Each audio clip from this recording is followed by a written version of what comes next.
السلام عليكم طلاب جريد 7. النهارده إن شاء الله هنحل Cumulative Test 7 till Lesson 4 Unit 2 تحت عنوان Dividing an algebraic term or an algebraic expression by an algebraic term. السؤال الأول ممكن نكتب بطريقة تانية. ممكن نعمل fraction نكتب في النيوميريتور a power 4 plus a power 3 كل ده divided by a power 2. وممكن كمان نوزع النيوميريتور على الدينومينيتور، يعني ال a power 4 كأنها divided by ال a power 2. البلس زي ما هي اللي في النيوميريتور، وكأن ال a power 3 كأنها هي برضه divided by ال a power 2. a power 4 divided by a power 2 اللي هي a power 2، و a power 3 divided by a power 2 اللي هي a. يبقى الإجابة a power 2 plus ال a اللي هي letter D. حل آخر ممكن نحلها زي ما هي a power 4 divided by a power 2 اللي هي a power 2، و a power 3 divided by a power 2 اللي هي ب a power 1، والساين اللي في الميدل هنا زي ما هي بلس. برضو الإجابة هتكون letter D. السؤال التاني هنبدأ من أول النمبرز. إيه النمبر اللي لو حطيته هنا وعملت له divided by negative 3 الإجابة تكون 4؟ ممكن نفكر فيها بالعكس، يعني ممكن نقول ال 4 times negative 3 which equals negative 12. مش محتاج أكمل خلاص، الإجابة هتكون letter B. حتى لو جينا نراجع وحطينا هنا ال x power 5 هتبقى x power 5 divided by x power 2 which is x power 3، y power 4 divided by y which is y power 3. يبقى letter B هي الإجابة الصحيحة. احنا لو عندنا ريكتانجل يا شباب بالشكل ده كده، الاريا بتكون عبارة عن اللينث تايمز الويدث. بيقول لي ان واحد من الدايمنشنز بتوعه، يعني يا اما اللينث يا اما الويدث، هما الاتنين اسمهم 2 dimensions، واحد منهم ب 5x. يبقى الدايمنشن التاني بكام؟ ومساعدني وجايب لي الاريا. لو اعتبرنا ان الاكسبريشن ده هو الاريا وان الترم ده هو مثلا الويدث، يبقى كده اللي ناقصني اللينث. لو حليناها بالماجيك تراينجل الاريا عبارة عن اللينث تايمز الويدث، فلو انا مجهول عندي اللينث يبقى اللينث عبارة عن الاريا divided by الويدث. الاريا اللي هي الاكسبريشن ده كله 15x باور 3 plus 25x باور 2 minus 15x divided by 5x. ممكن نعمل divide زي ما هي كده، 15 divided by 5 which is 3، x power 3 divided by x which is x power 2، 25 divided by 5 which is positive 5، x power 2 divided by x which is x، negative 15 divided by 5 which is negative 3، x divided by x which is 1، وما بنكتبش ال 1 بنسيبها زي ما هي كده. الإجابة هتكون letter C. A quarter of the number 2 power 20 is، هنا هنترجم ترجمة حرفية. quarter اللي هو 1 over 4. كلمة of بتترجم لعلامة التايمز. number 2 power 20 اللي هو زي ما هو 2 power 20. ممكن نخلي الكورتر دي عبارة عن 1 over 2 power 2 times 2 power 20. ال 2 power 20 كأن تحتيها 1 بس ما بينكتبش. 1 times 2 power 20 ب 2 power 20. 2 power 2 times 1 which is 2 power 2. هنسيب البيس زي ما هو 2 ونعمل subtract للباورز 20 minus 2، يبقى الإجابة 2 power 18 letter C. علشان نخلي النمبر ده في الستاندرد فورم محتاجين نحرك الديسمال بوينت دي كام خطوة؟ 1 2 3 4 5. محتاجين نحركها 5 steps. يبقى ال n دي يا إما 5 يا إما نيجاتيف 5، يا إما بوزيتيف يا إما نيجاتيف. نفتكر مع بعض الديسمال بوينت لو كنا بنحركها ناحية الرايت فالباور هيكون بالنيجاتيف، لو كنا بنحركها ناحية الليفت فالباور هيكون بالبوزيتيف. احنا هنا اتحركنا ناحية الرايت فالباور هيكون بالنيجاتيف، واتحركنا 5 steps يبقى الانسر نيجاتيف 5. السؤال اللي بعده بيقول لي find the quotient of، مديني 3 terms عايز اعملهم divided by 7ab، وبعد ما اخلص محتاج يجيب النيوميريكال فاليو لما يبقى ال a ب 1 وال b بنيجاتيف 2. هنبدأ بالديفايد الأول، وبعد ما نخلص نقدر نعوض عن ال a ب 1 وال b بنيجاتيف 2. نبدأ ترم ترم. negative 21 divided by 7 which is negative 3، يبقى اكتب هنا negative 3. a power 3 over a power 1 which is a power 2، b power 4 over b power 1 which is b power 3. خلصنا الفيرست ترم، يلا نروح للسكند ترم. 14 divided by 7 which is positive 2، a power 2 over a power 1 which is a power 1، b power 3 over b which is b power 2. خلصنا السكند term، يلا نروح للثيرد term. negative 35 divided by 7 which is negative 5. ال AB هتتكنسل مع ال AB هي وبكده نكون خلصنا أول مطلوب ألا وهو الكوشنت.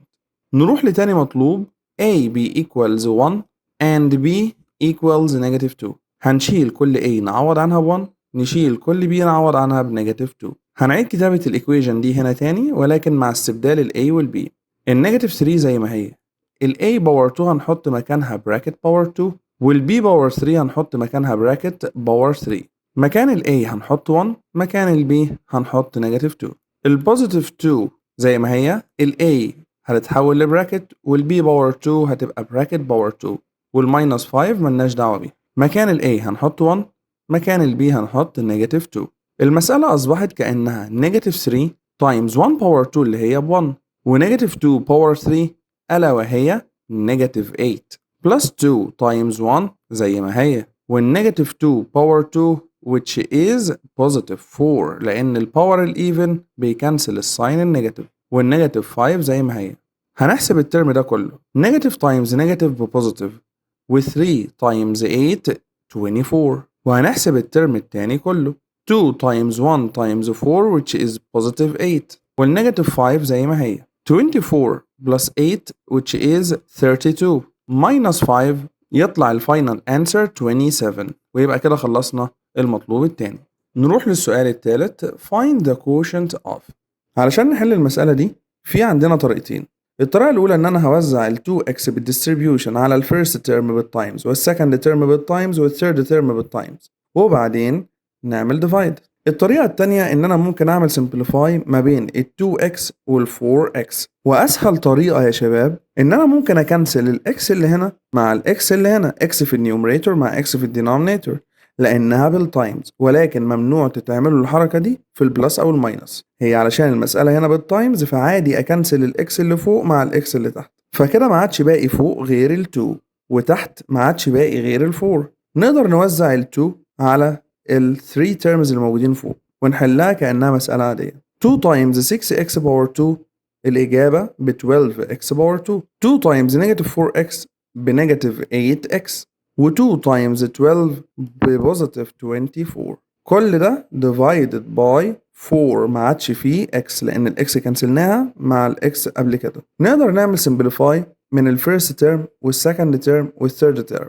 12 divided by 4 which is 3، وهنسيب الإكس باور 2 زي ما هي. negative 8 divided by 4 which is negative 2، وهنسيب الإكس زي ما هي. وال 24 divided by 4 which is positive 6، وبكده نكون خلصنا وجبنا الكوشنت. طبعا في أكتر من طريقة لحل المسألة دي، ولكن أنا هنا اخترت الطريقة اللي هكنسل فيها إكس من فوق مع إكس من تحت فتسهل عليا الديستريبيوشن.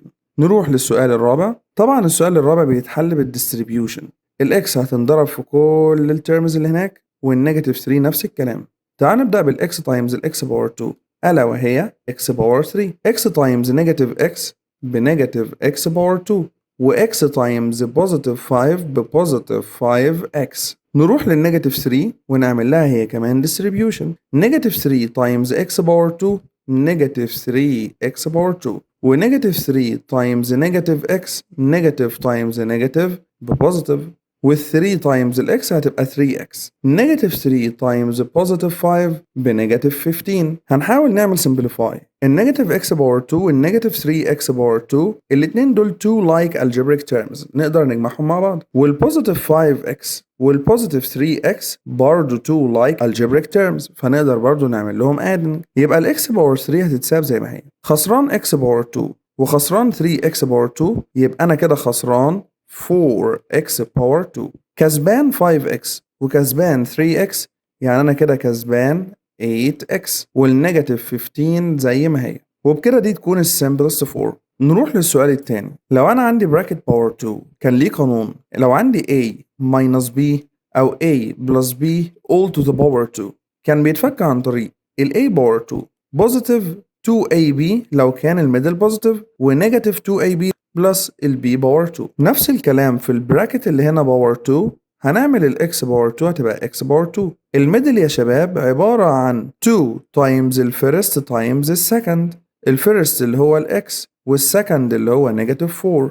يبقى الميدل عبارة عن 2 تايمز إكس تايمز نيجاتيف 4 اللي هي بنيجاتيف 8 إكس. ممكن تتحل منتلي عن طريق إنكم هتعملوا تايمز لل2 والنيجاتيف 4 والإكس. 2 تايمز نيجاتيف 4 بنيجاتيف 8 تايمز إكس يعني نيجاتيف 8 إكس، يبقى نيجاتيف 8 إكس.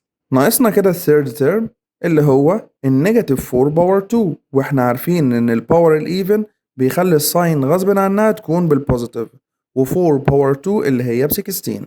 هنسيب ال 8 إكس زي ما هي، هنلاقي ان النيجاتيف 8 إكس والبوزيتيف 8 إكس يتكنسلوا مع بعض النمبر والاديتيف انفرس بتاعه، فالإجابة هتكون x باور 2 بلس 16. وبكده نكون وصلنا للسمبلست فورم وانتهينا كمان من حل الكويز. والسلام عليكم ورحمة الله وبركاته.